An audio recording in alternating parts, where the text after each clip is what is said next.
Chapter 9. Abimelek son of Jerub-Baal went to his mother's brothers in Shechem and said to them and to all his mother's clan, ask all the citizens of Shechem, which is better for you, to have all 70 of Jerub-Baal's sons rule over you, or just one man? Remember, I'm your flesh and blood.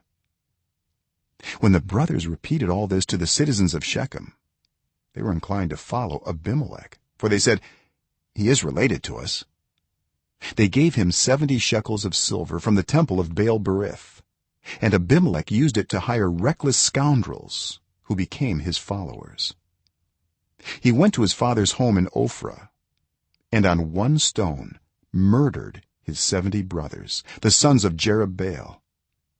But Jotham, the youngest son of Jerub-Baal, escaped by hiding. Then all the citizens of Shechem and Beth Millo gathered beside the great tree at the pillar in Shechem to crown Abimelek king. When Jotham was told about this, he climbed up on the top of Mount Gerizim and shouted to them, listen to me, citizens of Shechem, so that God may listen to you. One day the trees went out to anoint a king for themselves. They said to the olive tree, be our king.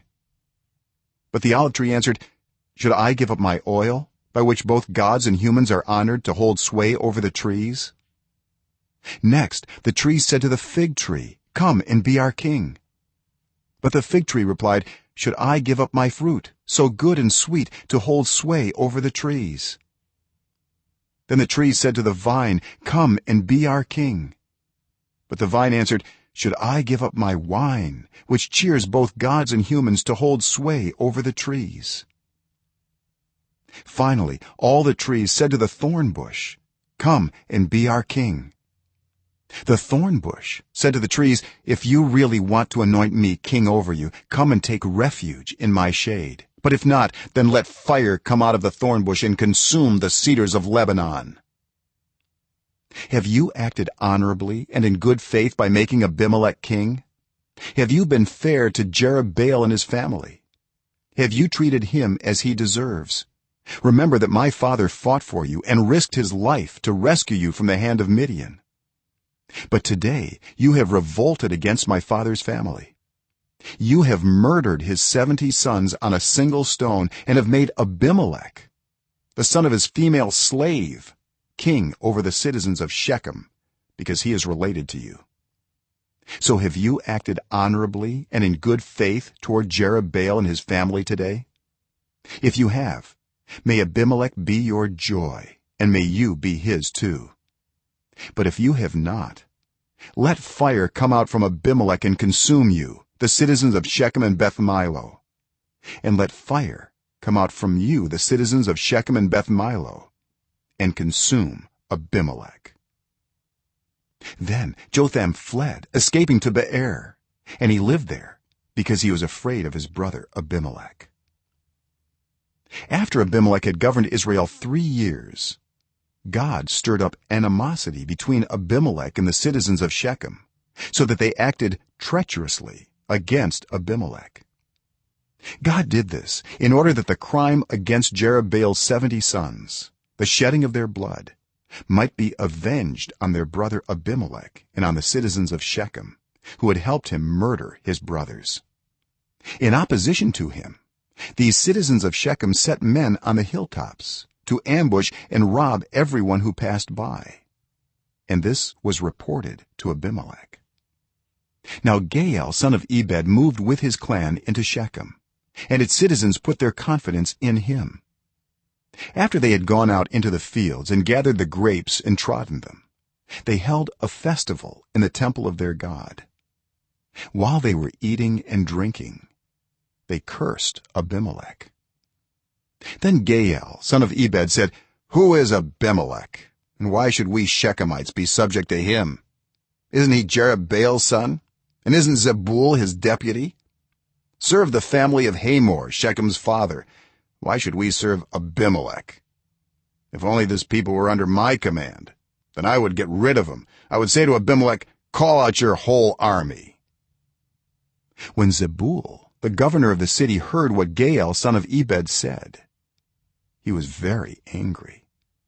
under cover he sent messengers to Abimelek saying, Gaal, son of Ebed, and his clan have come to Shechem and are stirring up the city against you. Now then, during the night you and your men should come and lie in wait in the fields. In the morning at sunrise advance against the city. When Gaal and his men come out against you, seize the opportunity to attack them." So Abimelek and all his troops set out by night and took up concealed positions near Shechem in 4 companies. Now Gaal, son of Ebed, had gone out and was standing at the entrance of the city gate just as Abimelek and his troops came out from their hiding place. When Gaal saw them, he said to Zebul, "Look, people are coming down from the tops of the mountains." Zebul replied, "You mistake the shadows of the mountains for men." But Gaal spoke up again, "Look, people are coming down from the central hill, and a company is coming from the direction of the diviner's tree." Then Zebul said to him, "Where is your big talk now, you who said, 'Who is Abimelek that we should be subject to him?' Aren't these the men you ridiculed? Go out and fight them." So Gaal led out the citizens of Shechem and fought Abimelek.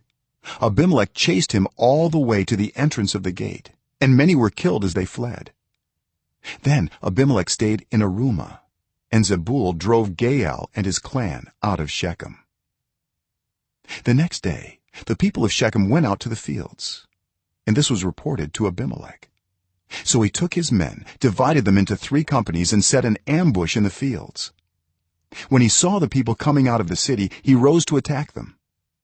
Abimelek and the companies with him rushed forward to a position at the entrance of the city gate. Then 2 companies attacked those in the fields and struck them down. All that day Abimelek pressed his attack against the city until he had captured it and killed its people. Then he destroyed the city and scattered salt over it. On hearing this, the citizens in the tower of Shechem went into the stronghold of the temple of Baal-Berith.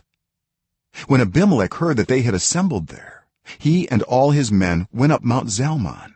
He took an axe and cut off some branches, which he lifted to his shoulders. He ordered the men with him, "Quick, do what you have seen me do." So all the men cut branches and followed Abimelek. They piled them against the stronghold and set it on fire with the people still inside. So all the people in the tower of Shechem, about 1,000 men and women, also died. Next Abimelek went to Thebez and besieged it and captured it. Inside the city, however, was a strong tower to which all the men and women, all the people of the city, had fled. They had locked themselves in and climbed up on the tower roof. Abimelek went to the tower and attacked it. But as he approached the entrance to the tower to set it on fire, a woman dropped an upper millstone on his head and cracked his skull. Hurriedly he called to his armor-bearer, "Draw your sword and kill me, so that they can't say a woman killed him." So his servant ran him through, and he died. When the Israelites saw that Abimelek was dead, they went home. Thus God repaid the wickedness that Abimelek had done to his father by murdering his 70 brothers. God also made the people of Shechem pay for all their wickedness. The curse of Jotham, son of Jerub-Baal, came on them.